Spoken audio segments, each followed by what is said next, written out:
En écoutant le podcast Intervalle d'Université Côte d'Azur, j'ai appris que l'obésité est une maladie complexe et multifactorielle, et pas juste une question de volonté ou de faute personnelle.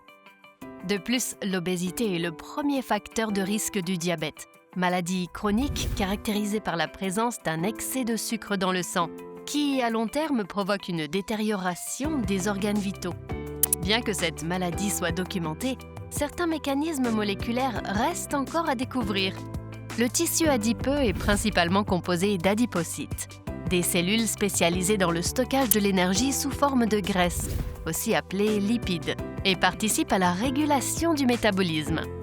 Il contient aussi des cellules immunitaires, notamment des macrophages, qui participent à l'équilibre du tissu, par exemple en aidant les adipocytes à réguler les lipides et éliminant les débris cellulaires comme les adipocytes morts. En cas d'obésité, le tissu adipeux s'étend de manière excessive. Les adipocytes deviennent plus gros, moins efficaces et les macrophages plus nombreux et néfastes.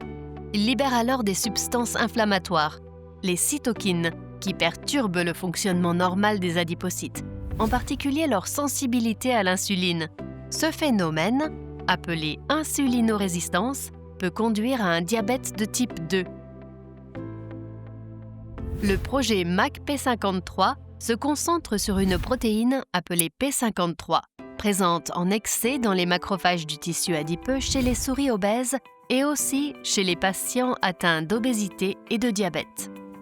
On pense que l'excès de cette protéine pourrait aggraver l'inflammation et perturber le fonctionnement normal du tissu adipeux.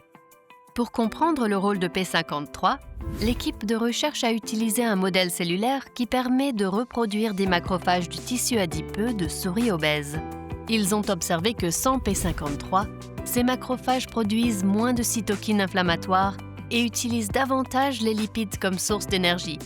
Cela suggère qu'ils pourraient mieux aider les adipocytes à gérer l'excès de lipides. Des expériences de co-culture avec des adipocytes et des macrophages ont aussi montré que les macrophages sans P53 éliminent plus efficacement les adipocytes morts et absorbent mieux les lipides qu'ils relâchent.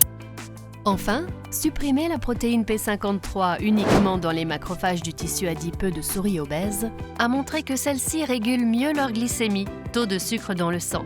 Quant aux macrophages eux-mêmes, ils présentent une augmentation de l'expression des gènes impliqués dans le métabolisme lipidique et une diminution des gènes inflammatoires.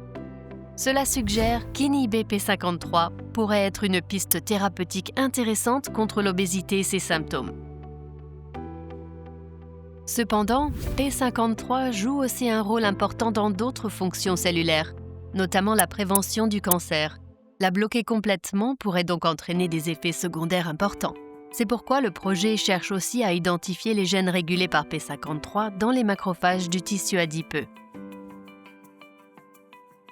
Pour cela, l'équipe utilise la technique du ChIP-seq, qui permet de repérer les endroits de l'ADN où la protéine P53 se fixe pour activer ou bloquer certains gènes. Cela aidera à mieux comprendre les mécanismes impliqués et à identifier de nouvelles cibles thérapeutiques spécifiques pour lutter contre les complications de l'obésité. Récapitulons. Le tissu adipeux est principalement composé d'adipocytes et de cellules immunitaires, les macrophages. Lors de l'obésité, les adipocytes deviennent plus gros et moins efficaces et les macrophages sont perturbés et libèrent des cytokines. Ces cytokines créent une insulinorésistance des adipocytes qui peut évoluer en diabète de type 2.